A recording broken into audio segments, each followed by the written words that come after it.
My name is Lily Chambers. I'm 32 years old. On the night of my father's retirement party at the upscale Fairfield Country Club in Connecticut, I stood dead straight at table 14, right next to the swinging kitchen doors that reeked of stale grease and cold indifference. The microphone let out a sharp squeal. Then came the voice of my father, Richard Chambers, a narcissist who constantly hid his cruelty behind the mask of family duty. Lee. He pointed his finger straight into the dim corner where I stood. And there's Lily. No expensive college degree, just working a cheap government job on the taxpayer's dime. No future, absolutely useless to this family. But hey, maybe she'll manage to trap a guy with money. 200 guests in tailored suits and designer dresses erupted into laughter. I didn't flinch. My chest tightened with a sharp pang of betrayal, but ingrained discipline kept my heart rate locked at exactly 60 beats per minute. I looked back at them with a dead, freezing silence. What they didn't know was a lethal secret. Chambers Logistics, the shipping company my father and my deadbeat stepbrother Marcus bragged about, was actually on life support. It depended entirely on a shadow corporation called Meridian. My company controlled 40% of their operations. If I pulled the plug, their precious family business would plunge into bankruptcy in less than 60 days. And they definitely didn't see the punchline coming. The silent CEO holding their lifeline was the same useless daughter they were currently using as a joke. I didn't argue. I didn't scream. I just gave a subtle nod. My chief financial officer stepped out of the shadows and slapped a red-stamped contract termination file directly onto my father's table. The smug, flushed color drained from my father's face. My stepbrother started shaking in sheer panic as he read my name printed in bold, under sole owner. I raised my champagne glass high and spoke clearly, cutting through the suffocating silence. Happy retirement, Dad. This is the last time any of you will ever see me. The accounts are frozen. Then I turned on my heel and walked straight to my car, leaving a crumbling empire in the rearview mirror. If you've ever been the scapegoat in your own home, or if you've ever been stabbed in the back by your own blood, hit follow and drop your local time in the comments. The crystal chandeliers at the Fairfield Country Club cast a sickly, jaundiced yellow light over 200 guests. Table 14. I was seated right by the swinging kitchen doors. Every time a waiter pushed through holding a heavy silver tray, a hot, thick draft of burnt grease and dishwater cut through the suffocating cloud of Chanel perfume and expensive roasted beef. I stood behind my chair. I wore a plain black dress, no designer logos, no flashy jewelry. My spine was perfectly straight, my shoulders pulled back, and my heels pressed lightly together. I kept my eyes moving systematically, registering the layout of the room. 3 heavy oak doors marked with glowing red exit signs. Richard standing on the raised stage up front, gripping the wooden podium. Marcus leaning against the mahogany bar on the left, wearing a custom-tailored suit, flashing a half smirk as he nursed a top-shelf scotch. I held a crystal glass of Dom Perignon in my right hand. I didn't drink it. I just watched the surface of the pale gold liquid. It was flat, completely still. Not a single ripple. A sharp, piercing squeal from the microphone suddenly sliced through the low hum of conversation and the clinking of heavy silver forks scraping against china plates. Richard leaned heavily into the mic stand. His face was flushed a deep, blotchy red, fueled by expensive bourbon and his own bloated ego. For 10 agonizing minutes, he rambled. He praised Marcus as a visionary, the golden child who was born to inherit the earth despite never working a hard day in his life. Then, Richard shifted his weight. He pointed a thick manicured finger toward the dim shadows in the back of the room. Toward me. And over there, there's Lily, he said. His voice boomed over the speakers, echoing off the high ceiling. No pricey Ivy League degree, just scraping by on a cheap government paycheck. No real future, completely useless to this family. He paused, leaning closer to the microphone, letting a cruel, jagged smile stretch across his face. But hey, who knows? Maybe she'll get lucky and trap a guy with money. 200 mouths opened. The room erupted. Laughter bounced off the walls. A harsh scraping noise that tore at my eardrums. These were the same wealthy hypocrites who posted online about supporting the working class. But behind closed doors, they looked at a daughter who actually worked for a living like she was an absolute failure. like she was dirt on their expensive leather shoes. I didn't flush. My hands didn't shake. I didn't throw my glass at the wall. I focused entirely on my breathing. In for 4 seconds. Hold. Out for 4 seconds. I forced my heart rate to stay locked at exactly 60 beats a minute. I slowly pulled my shoulders back and stood up to my full height. The laughter died out. It didn't slowly fade.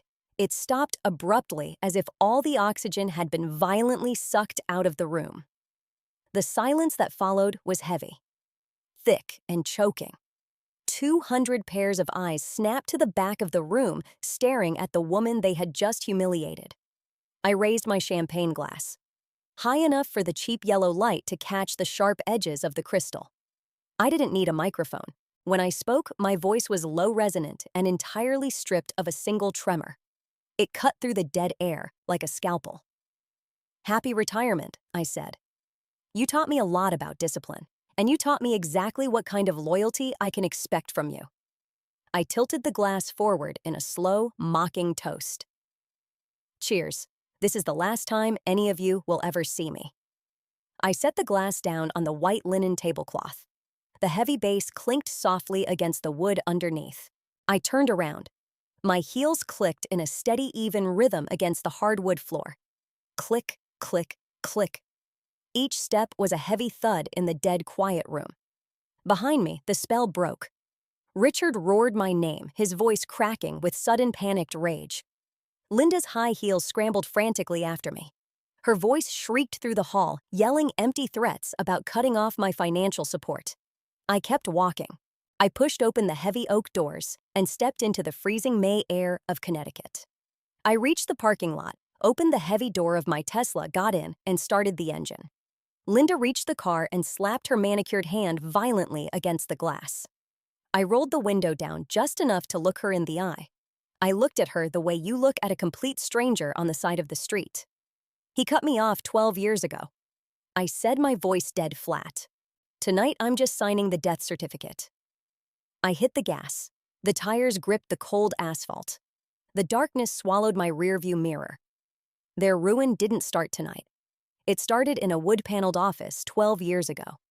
12 years ago. The autumn rain in Connecticut felt like shattered glass blowing against the windows.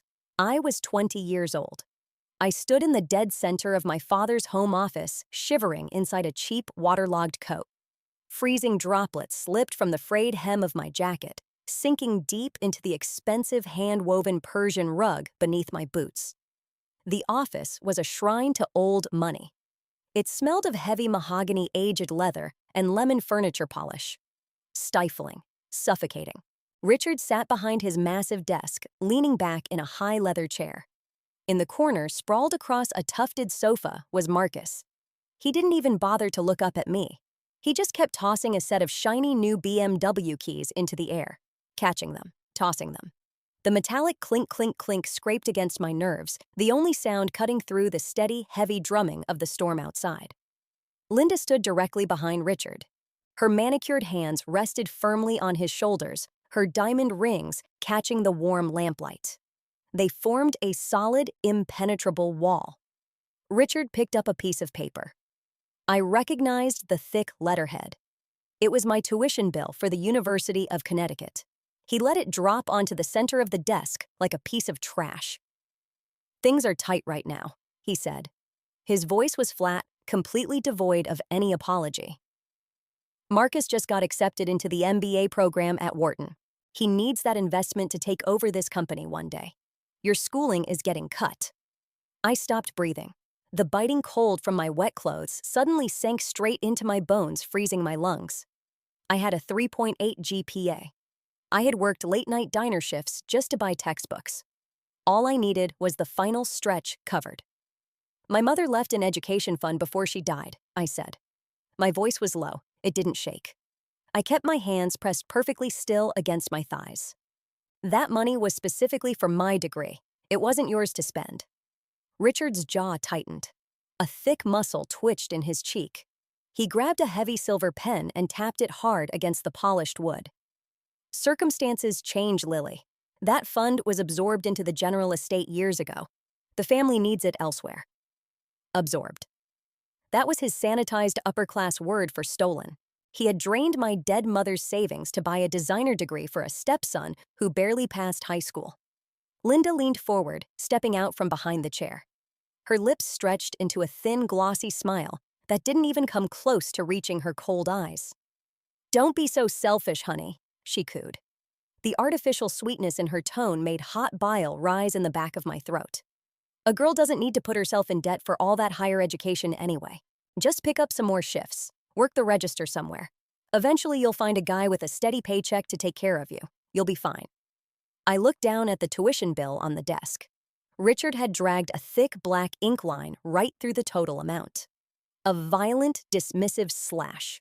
I didn't scream. I didn't throw a fit. I didn't shed a single tear. Crying was a biological response reserved for people who still believed someone in the room cared about their pain. In that exact second, the last desperate shred of hope I had for a real family simply turned off. Like a blown fuse in a dark, empty basement. They weren't broke. They just needed to drown me so Marcus could float on a luxury yacht. I didn't say another word. I turned on my heel and walked out of the office. I went up the carpeted stairs to my room. I pulled a faded canvas duffel bag from the back of the closet. The metal zipper sounded loud and violent in the dead quiet of the room. 2 pairs of worn-out jeans, 3 plain shirts, a notebook. I left everything else behind. Every gift, every piece of clothing they had ever bought me. I stripped myself of their strings. I walked out the front door of that sprawling 6-bedroom colonial house. I didn't look over my shoulder. The icy rain hit my face, washing away the smell of that house, but I barely felt the cold. As my boots hit the wet pavement of the driveway, I forged a silent, ironclad rule. I would never, as long as I lived, let my survival depend on the hands of someone else.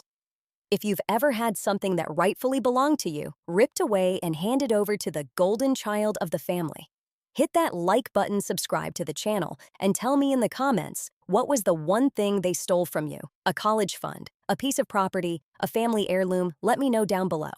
I spent the next 8 years waking up before the sun, lacing up heavy boots, and learning how to strip my emotions down to the raw bone. I learned discipline in the dirt, earning my rank through sweat and bloody knuckles, not a trust fund. I took that brutal, relentless conditioning and spent the following 4 years building Meridian from a cheap folding table into a corporate powerhouse. I became the exact monster they thought I could never be.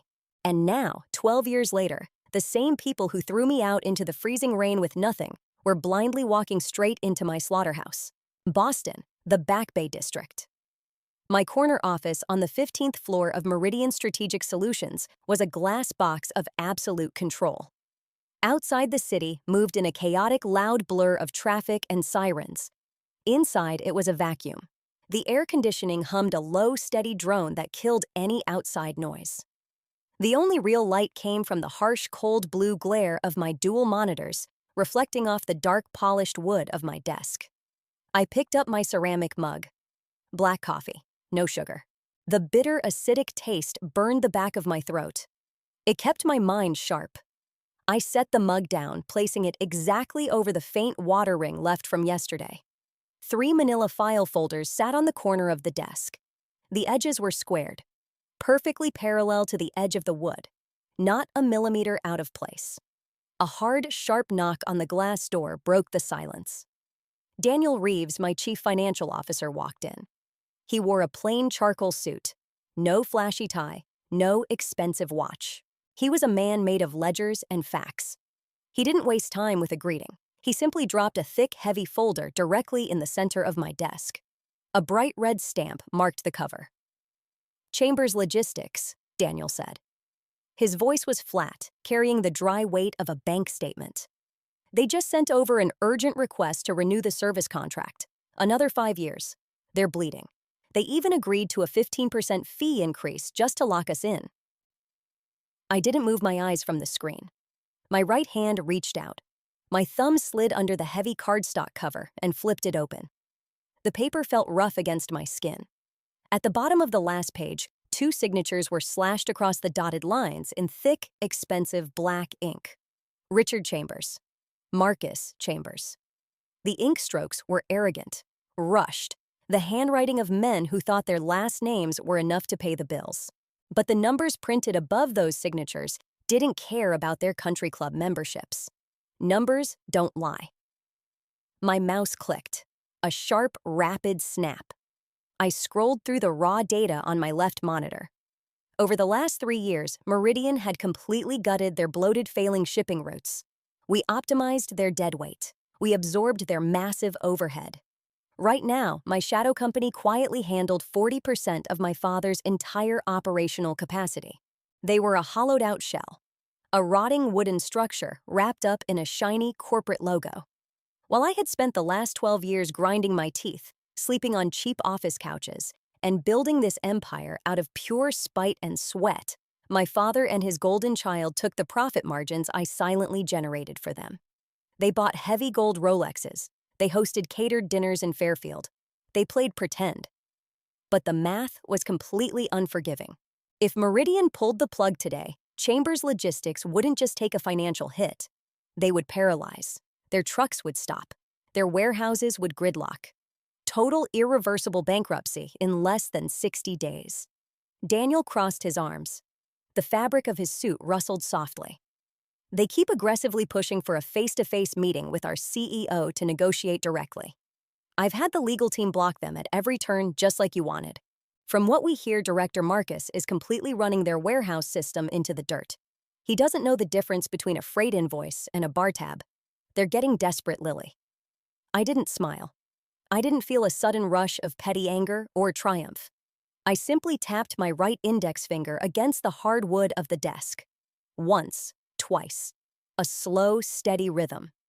My eyes narrowed, scanning the red ink on the spreadsheets. 12 years ago, they threw me out into the freezing rain to buy Marcus a luxury MBA. Now, they were burning through borrowed cash just to buy oxygen from the exact daughter they threw away. "Do you want me to approve the extension?" Daniel asked. He watched my hands, waiting for the order. I grabbed the edge of the red-stamped file. I slammed it shut. The heavy cardboard hit the wood with a sharp, dry crack that echoed through the glass room. "No," I said. My voice was completely dead. "Keep the file strictly under review." I reached down and pulled open my bottom desk drawer. The metal tracks let out a harsh scrape. I bypassed a stack of quarterly reports and pulled out a thick, gold-foiled envelope. It had arrived in the mail yesterday, an invitation to Richard's lavish retirement party. I tossed the shiny card onto the center of my desk. It landed face up right on top of their desperate contract. "I'm going to do a site visit myself," I said, staring at the embossed gold lettering. "Let them think they still run the board. Let them put on their expensive suits and drink their champagne. Because when a narcissist is completely drunk on his own fake power, that's the exact moment you cut the cables." Early May. The colonial house in Fairfield sat heavy in the damp, freezing night fog. The large dining table in the living room was draped in a stark white linen cloth, perfectly flat, without a single crease. Under the sickly yellow glow of the crystal chandelier, carefully polished silver forks caught the cold light.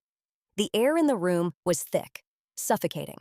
A heavy mix of charred roast beef, dense gravy, and overwhelming, expensive perfume. I sat on the edge of a velvet-cushioned chair. My spine was perfectly straight. Both hands rested flat on my thighs. I didn't move. I didn't lean back. Aunt Susan dragged her silver fork hard across her china plate. The metal scraped out a sharp, piercing shriek that dug right into my eardrums. Uncle David sat across from me, clearing his throat to break the dead silence. Linda sat at the head of the table, a perfectly painted artificial smile stretched across her mouth. This wasn't a family dinner to catch up. It was an interrogation. "Your father's health is failing, Lily," Aunt Susan started. Her voice dragged heavy with accusation. "Marcus is carrying this entire company on his back. He works day and night. You work a comfortable government job, collect a steady paycheck, and don't have to worry about a thing. You should be pitching in to help ease your brother's financial burden." "She's right," Linda chimed in. She raised her crystal glass of red wine, swirling it slowly. "Marcus has to put everything on his credit cards lately, just to cover networking and client dinners. You're his younger sister. Funneling a little cash to help him clear his debts is the least you can do. After all, we are family." Family. They used that word like a loaded weapon. They dragged me back to this house, forced me into this chair just to drain my bank account and cover the credit card debt of a 30-year-old man who blew his cash on luxury dinners.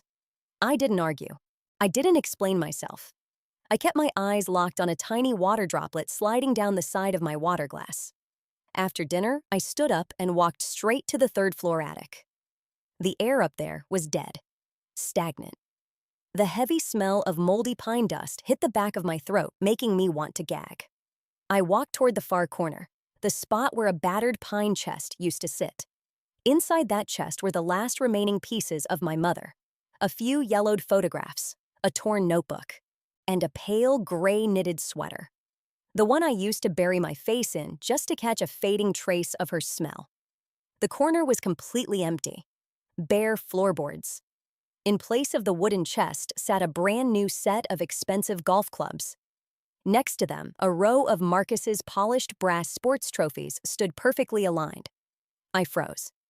Down at the bottom of the wooden stairs, the slow, rhythmic click of high heels echoed upward. Linda stood at the landing, casually holding a ceramic teacup. Her small silver spoon clinked softly against the rim. "I had the cleaning crew clear out all that rotting junk this afternoon," she said. Her tone was completely flat, like she was talking about sweeping up dead leaves. "There's no point clinging to the past. This house needs the space. We're turning that area into a home gym for your brother." I turned my head and looked through the small, dirty window pane. Down on the curb, a rusted garbage truck idled loudly. Next to it sat 3 bulging black plastic trash bags. The cold wind whipped the plastic, making a harsh, dry, rustling sound.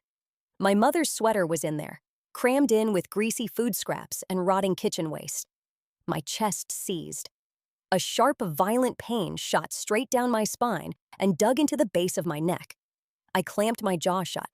My teeth sank deep into the soft flesh inside my cheek. The hot, metallic taste of fresh blood flooded the back of my tongue.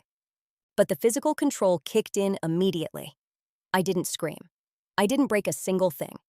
I pulled air into my lungs for 4 seconds, held it in the dark for 4 seconds, pushed it out for 4 seconds. I yanked the plug on my emotions. The violent rage compressed into a solid, heavy block of ice. I walked slowly down the wooden stairs. My eyes swept over Linda's perfectly contoured face. I didn't glare. I didn't show an ounce of pain. My expression was as dead and flat as reinforced glass. "I understand," I said. My voice was low, hollow, and completely stripped of a single human feeling. I turned on my heel and walked out the front door. The heavy oak slammed shut behind me. Linda stood there, a smug smirk on her face, completely convinced my silence meant surrender. They had no idea. The exact second I got into my Tesla and started the engine, the very last drop of patience I had for my own blood shattered. I sat in the freezing dark driveway. I grabbed my tablet and typed in the security override code. The Meridian data portal lit up my face with a cold blue glare. I wasn't going to yell. I wasn't going to beg for justice. I was going to use their own financial numbers to rip the fake skin right off their backs. Tuesday morning, downtown Boston. The office of Eleanor Smith sat high above the city traffic, wrapped in thick glass and a low, sterile, air-conditioned hum. It was entirely clean. There was no smell of grease, no damp Connecticut mold. Just the dry scent of high-grade printer paper and fresh black ink. I sat down in a straight-backed leather chair, keeping my posture square. I placed my worn brown leather briefcase on the center of the glass desk. I adjusted it carefully until the side lined up exactly with the metallic frame of the table. Eleanor sat across from me. Her gray hair was pulled back into a tight, neat bun. She was the same attorney who had managed my grandmother Margaret's estate decades ago. She did not smile. She did not offer empty pleasantries. She just waited. I popped the brass latches on the briefcase. A loud metallic snap echoed in the quiet room. I pulled out a thick stack of bank statements, corporate ledgers from Meridian, and a detailed audit of the Chambers family accounts. "Audit the cash flow from 12 years ago," I said. My voice was dry. A hard, jagged lump caught in my throat, but I swallowed it down. "Look at my mother's education fund." Eleanor pulled the papers toward her. The only sound in the room was the sharp, rhythmic rustle of pages turning. The numbers on those sheets laid bare the rotting bones of my family. Richard had lied. He was not running out of money back then. He had plenty of cash. But he wanted to protect his own investments while building a golden pedestal for Marcus. So he systematically drained my dead mother's savings. He forged my signature on the release forms, wiped the account to zero, and handed the cash over to Wharton. Then, he hid the paper trail deep inside the company's old shipping ledgers. My jaw tightened so hard the muscles in my neck strained against my collar. Exposing this felt like a physical blow. Showing a complete stranger the filthy laundry of the people who shared my blood was a brutal hit to my pride. It was humiliating. It felt like standing naked under a cold street lamp while someone pointed out every single scar. But facts do not care about pride. Eleanor finally stopped turning the pages. She looked up, her sharp blue eyes flat and unreadable. "Your father was thorough," she said, her voice dropping low. "But he was not smart. He did not realize your grandmother Margaret saw right through his behavior before she passed." She reached into her desk drawer and pulled out a heavy dark blue folder. She slid it across the glass. It hit my briefcase with a soft thud. "Margaret knew what Richard was doing to you." Eleanor continued tapping the blue folder. "That is why she established an independent trust fund, $800,000. Locked down with ironclad terms. Richard cannot touch a single dime of it. He does not even know it exists." I placed my hand on the cold cover of the blue folder. The weight of it felt massive. This was not a petty shouting match in a living room anymore. This was a legal hammer. The forged signatures, the embezzled funds, the hidden cash flows. They were not just family drama. Every single line item in these folders constituted major financial fraud. Felony charges wrapped up in neat certified bank stamps. If your own family ever forged your name, cleaned out your savings, or used your inheritance to bail out a preferred sibling while leaving you with nothing, hit that like button and subscribe to the channel. Drop a comment below with just one word: betrayal. Let me know I'm not the only one who had to uncover the ugly truth about their own blood. Eleanor picked up a heavy silver fountain pen. She unscrewed the cap with a precise metallic click. "I can file the paperwork with the court by noon today," she said, her eyes locked onto mine. "We can freeze every single asset Chambers Logistics owns. We can shut down their bank accounts before the sun goes down." I stood up. My movements were slow, entirely deliberate. I reached down and smoothly buttoned my charcoal wool blazer, flattening the fabric with the palm of my hand. "No," I said. My voice was low, heavy, and completely freezing. "Sending a court order through the mail is too easy. It will not teach a man like Richard anything." I picked up my briefcase and locked the latches. "He sent me an invitation to his grand retirement party next week," I told her, staring out the glass window at the cold Boston skyline. "Let him have his moment. Let him stand up on that stage in front of his 200 wealthy friends. I am going to let him build his own pedestal, and then I am going to hand-deliver this verdict right to his face." Sunday afternoon. My 12th floor apartment in Boston was dead quiet. Outside the heavy glass windows, a dark gray storm front pushed down on the city skyline. Inside, the air was bone dry. The space was so silent I could hear the faint mechanical hum of the central AC unit kicking on. On the cold glass coffee table, my phone vibrated violently. The harsh blue light flashed over and over, slicing through the dim room. The family group chat was blowing up. I walked over and looked down at the screen. Marcus was sending a rapid-fire string of texts. Arrogant, loud, delusional paragraphs. He bragged about officially taking over the company from Richard. He typed out heavy-handed orders, demanding that I show some respect, dress appropriately, and show up to the retirement party on time so I wouldn't embarrass the family name. I swiped left. A new email popped up, sent from Marcus's assistant. A cheap, aggressive demand pushing Meridian Strategic Solutions to slash our service fees by another 10% in the upcoming contract renewal. They were bleeding cash every single day. Their warehouse system was a gridlocked nightmare. Yet they were still trying to play hardball, squeezing their vendors for pennies just to fund their expensive catered dinners in Fairfield. I turned the screen off, I tossed the phone back onto the glass table. I didn't type a single word back. I turned around and walked to the corner of the room. I pulled out the heavy iron and plugged it into the wall. Heat began to radiate from the metal plate, warping the cold air around it. I laid a pair of tailored black wool slacks completely flat across the ironing board. My hands moved slowly, deliberately, with absolute mechanical precision. I pressed the button. The steam hissed. Sss. A sharp, angry sound that cut right through the silence. The burning hot steel pressed the stubborn wrinkles completely flat against the board. The faint, dry smell of hot wool rose into the air. I closed my eyes and pulled in a deep breath. A heavy, sickening exhaustion settled deep into my muscles, right down into the base of my neck. Sitting across a negotiation table from ruthless corporate sharks was 1,000 times easier than grabbing a scalpel and cutting the rotting tumor of blood relations out of your own chest. A toxic family is a brutal anchor. It drags you straight down into the mud and then demands that you smile and say, "Thank you for the drowning." But I refused to collapse. I didn't reach for a heavy pour of liquor to numb the headache. I anchored myself to the raw physical discipline of the moment, folding the fabric into perfect squares, creasing the seams to an extreme punishing degree. This rigid physical control was the only thing in the world that had never betrayed me. The phone screen lit up the dark room again, ringing loud and harsh. Marcus's name glared up at me in bold letters. I set the hot iron upright. I picked up the phone and pressed it to my ear. I didn't say hello. "Did you review that contract extension for Meridian?" "Yet?" Marcus's voice barreled straight into my eardrum.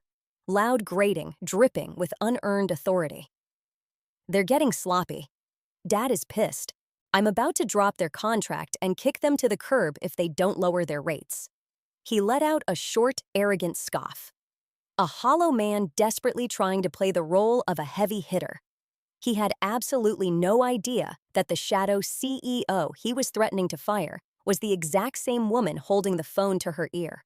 I stared blankly at a fading patch of steam on the ironing board. Not a single muscle in my face moved. My chest was perfectly still. "I will review it carefully," I said. My voice was dead, flat, hollow, and completely devoid of a single ripple of emotion. "And I will bring the final answer directly to Dad's retirement party." "You better. Don't embarrass me," he grunted, thoroughly satisfied with himself. He hung up. The bait was set. He had just clamped his teeth down hard on a hook wrapped in broken glass. 3 days later, the night of the retirement party. I stood in front of the tall mirror in the hallway. The black dress I wore was cut with sharp, minimalist lines. No designer logos, no flashy jewelry. I opened the wooden drawer and pulled out a heavy stainless steel Cartier watch. I strapped it onto my left wrist. The metal clasp snapped shut with a cold, hard click. The freezing temperature of the steel pressing directly against my skin grounded me. It kept my heart rate locked exactly where it needed to be. I walked over to the kitchen island. The red-stamped forensic audit and the finalized contract termination papers sat waiting in the dark. The physical weight of the truth felt heavy in my hands. I slid the thick stack of papers deep into my black leather bag. I grabbed the metal zipper. I pulled it shut. The teeth of the zipper let out a sharp, dry rasp. A violent metallic sound. It echoed perfectly in the quiet room, sounding exactly like the hammer of a heavy revolver cocking back into place. I walked out the front door. I turned the key, throwing the heavy deadbolt twice. I pulled the key out. The dark, silent hallway immediately swallowed me whole. Tonight, I was going to kick the legs out from under their fake pedestal. Every single bridge was burned. There was no going back, and I wasn't taking any prisoners. The parking lot of the Fairfield Country Club was jammed tight. Rows of polished Porsches and heavy Range Rovers sat gleaming under the bright security lights. I handed the keycard for my Tesla to the young valet and walked straight through the heavy oak double doors. Inside, the main ballroom was blinding. Massive crystal chandeliers threw a sickly yellow glare over 200 guests dressed in custom-tailored suits and silk designer dresses. I stopped just inside the entrance. My eyes swept over the crowded room, instantly locating the three heavy wooden exit doors. My name card was sitting at table 14. It was shoved deep into the darkest corner of the room, right next to the swinging kitchen doors. Every time a waiter pushed through, a blast of hot, greasy air hit my table. The heavy smell of charred meat mixed with melting candle wax and suffocating expensive perfume. It was stomach-turning. Table 14 was the designated dumping ground for guests no one cared to look at. It was miles away from the Chambers family's white-draped center tables. I pulled out a wooden chair and sat down. I kept my shoulders perfectly straight. I didn't frown. I didn't flag down a manager to complain. This blatant rejection was just a data point, and I filed it away in my mind. Aunt Susan drifted past my table. She paused for half a second, her eyes raking up and down the plain, unbranded black dress I was wearing.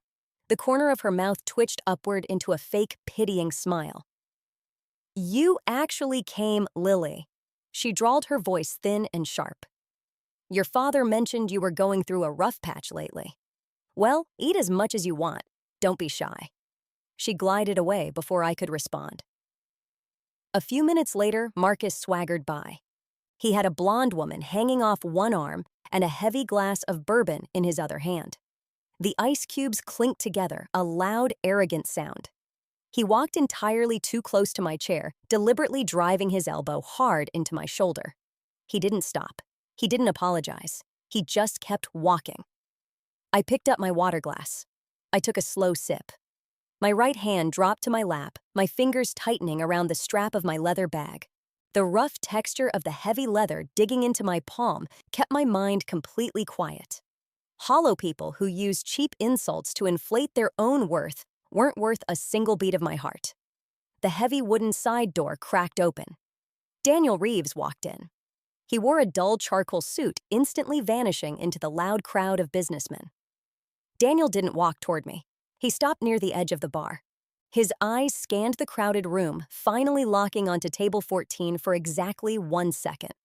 He gave a single, microscopic nod. I blinked once, a silent confirmation. The massive stack of paperwork sitting inside Daniel's leather briefcase was the only thing that mattered tonight. Every single bank statement, the finalized contract termination, forms the hard numbers, proving that Chambers Logistics depended on Meridian for 40% of their entire operation. It was all there. The steel trap was set. A sharp, piercing ring cut through the loud chatter. Someone was aggressively tapping a silver fork against a crystal champagne flute. The room went dead silent. Richard stepped up onto the wooden stage. His face was flushed red from the expensive bourbon and his own bloated ego. He went right into his practiced self-righteous speech about hard work and sacrifice. Then he waved Marcus up onto the stage to stand beside him. "Right here," Richard boomed into the microphone, slapping a heavy hand onto his stepson's shoulder. "This right here is the absolute future of our company." The crowd erupted into loud, roaring applause. Richard leaned closer to the microphone.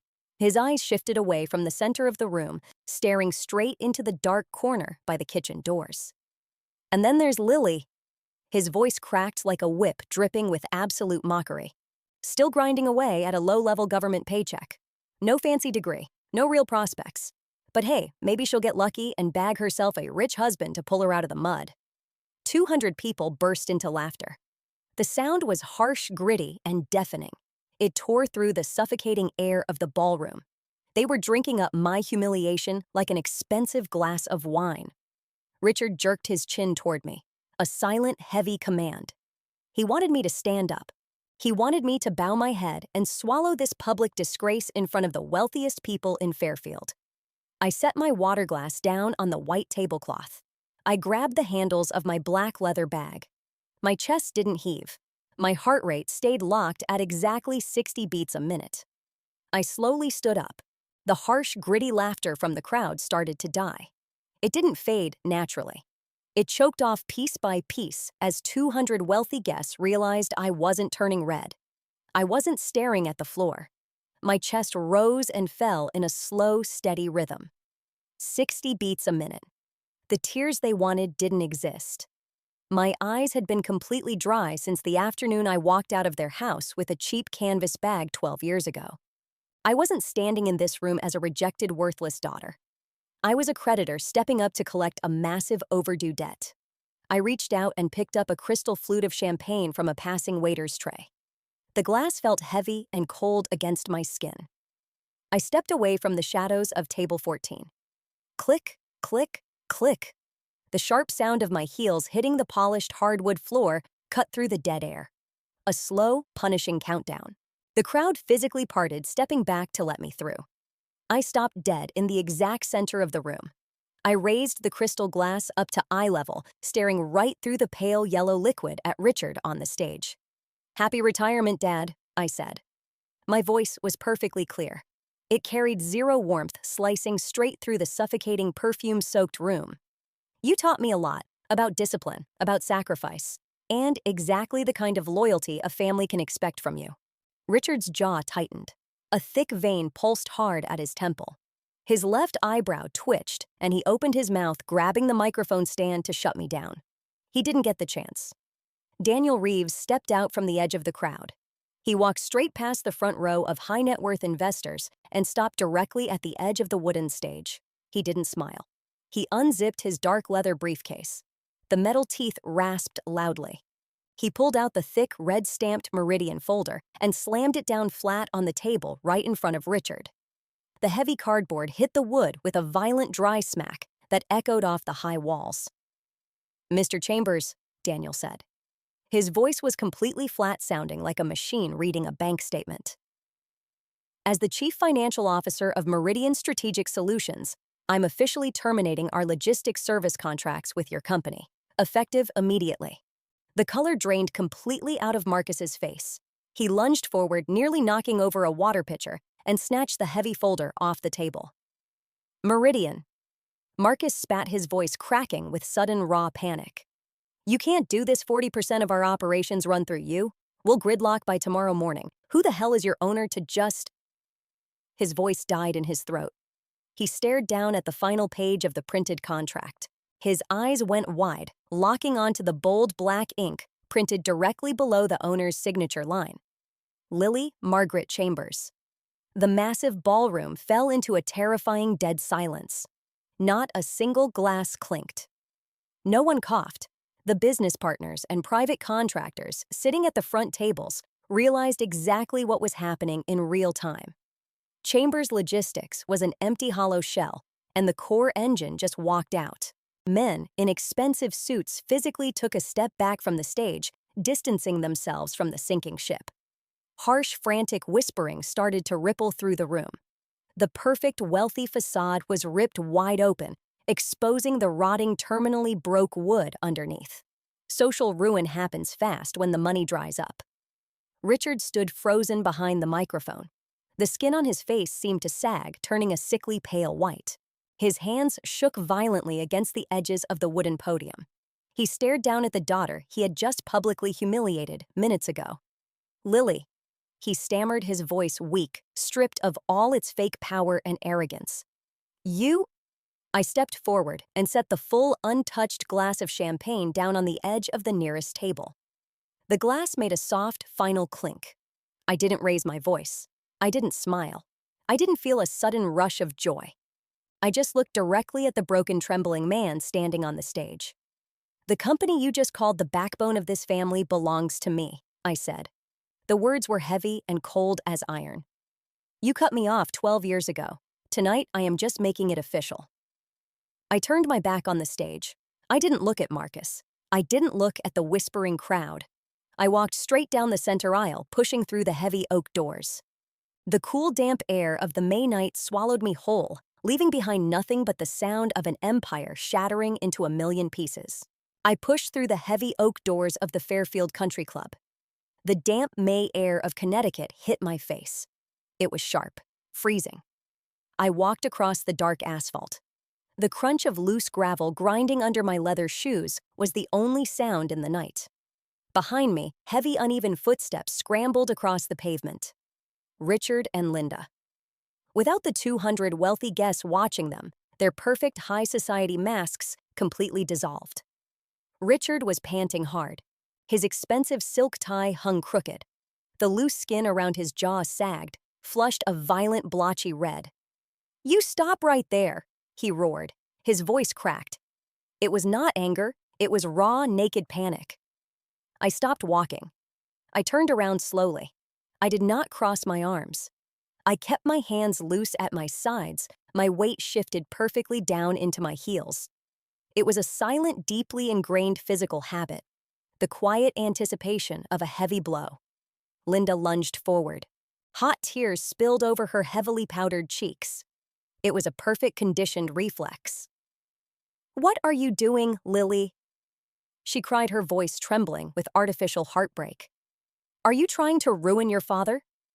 After everything he provided for you, he is the man who raised you. Do you even know what blood means?" Richard grabbed the lapels of his suit jacket. His knuckles turned white. He hissed through his teeth, spraying saliva into the freezing air. "You dragged this family out into the dirt for the whole world to see," he spat. "Your mother is rolling in her cold grave right now, watching you turn your back on your own flesh and blood, pushing your family into a corner over a few petty dollars." Blood, family, ungrateful. The exact same toxic keywords they had used to chain me down my entire life. My breathing did not change. Small clouds of white vapor drifted from my mouth into the cold night air. I looked straight into my father's bloodshot, terrified eyes. "I did not push you into a corner," I said. My voice was low. It carried the crushing weight of solid iron. "Your own greed built that dead end." Richard opened his mouth, but I cut him off. "And do not ever use my mother as a shield." I stepped 1 inch closer. "You did not drain this family dry because you wanted to protect a legacy. You did it because you always need someone to step on just to feel tall. Blood is just a tool you use to extort people. It has absolutely nothing to do with love." Richard froze. His mouth hung open slightly. The guilt trip gun he had pointed at my head for 30 years was completely out of ammunition. I reached out and grabbed the cold metal handle of my car door. I pulled it open. From this exact second forward, I told them, staring at the empty, broken people standing in the dark, "I am completely done paying the subscription fee for the privilege of being abused." I got into the car and slammed the heavy door shut. I put the engine in drive and left them standing in the freezing dust of the parking lot.